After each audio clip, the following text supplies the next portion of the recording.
Today in Indie Game Academy we'll be looking at the first release of my personal favorite game studio, Amanita Design, with the game in question being Samorost 1.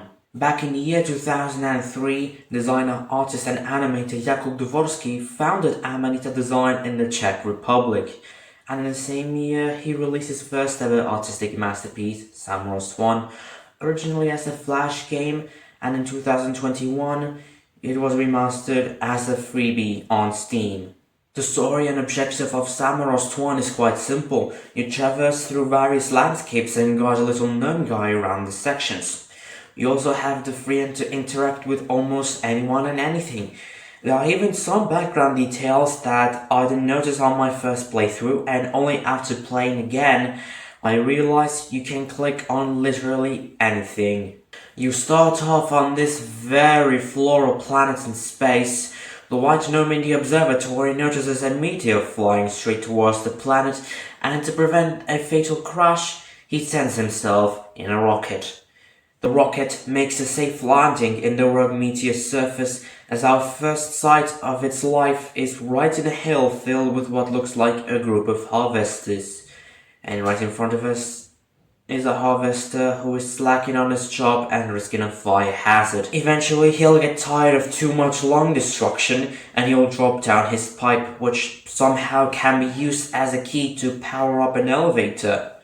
After doing so, you will have another meeting with the beloved white gnome, whom we find skiing through mountains of grass.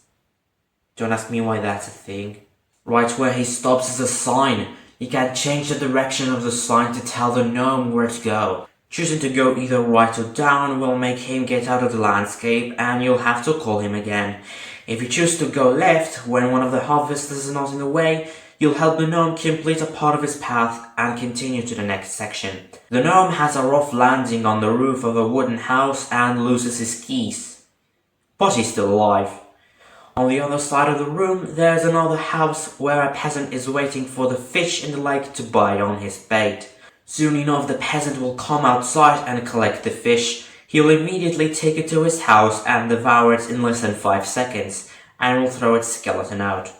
Archaeologists will say this is fake, but here you can see a pterosaur who is clearly still alive, comes right up to the fish skeleton, and the gnome holds on to it and flies with the pterosaur. In the next room, there's a tree trunk that looks like bird and it has a valve on it for some reason. Turning the valve makes the trunk get closer to another trunk in front of it, which extends a wooden hose out of its hole into the first trunk's mouth thing. Now there's water flowing through the trunk, which makes flowers sprout out of it.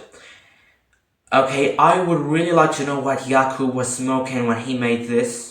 Suddenly there are pollinating insects going out of their cave to feed on the flower's pollen. And also out of that same cave comes a person with a light bulb for a head and ejects its own head out to insert the light bulb to power up another elevator, which brings the shuttle topside.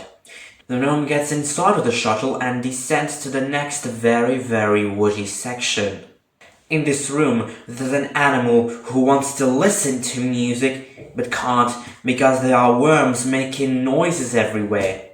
Luckily, there's a woodpecker with us, which we can guide to get rid of the worms, and thus letting the animal continue its music listening session. We can also choose between different records on his collection. Eventually we'll start playing a Thunderdome mix and accidentally wake up an owl, making him go crazy and move the branches a lot and making us fall even further down. Now in this section we can finally and safely exit the shuttle, but we can't go anywhere else because there's a very hungry aardvark who will eat everything that it finds, including the gnome. However, there are some ants traveling through the room, so I can keep the aardvark entertained, guiding the ants to the greedy creature and go upstairs whilst it's busy eating dinner.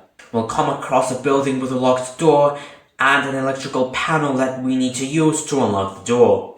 Once we go inside the building, we can turn on the interior lights and find the steering wheel for the entire meteor. That's right, The thing that controls the entire meteor is controlled by absolutely no one. I mean, it's Rogue after all. The gnome gets to the steering wheel and shifts the direction of the rogue meteor to prevent the fatal crash.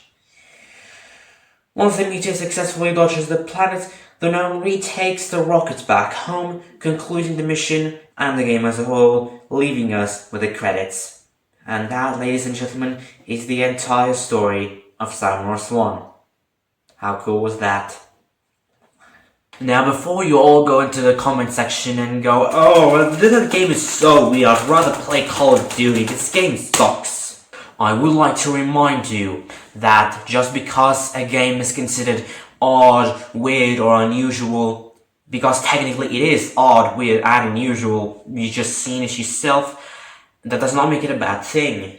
In fact, I myself have pretty much enjoyed Samorost 1 because it's not that complicated.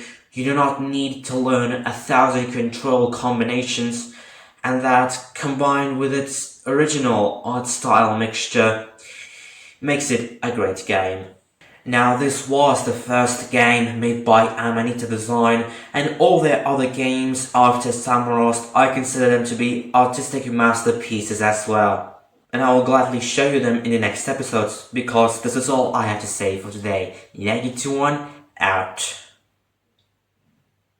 Oh man, what are you doing here again?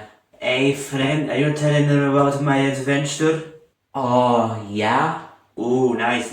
Are you also gonna tell them about the fact that I have other games like Samorost 2 and 3? That's something that Valve could never do in a million years. Oh, really? You have other games? Well, that's interesting. I might review them in the next episodes as well. Thank you for reminding me, Samorost Gnome, all of you. Now, Negative1 out.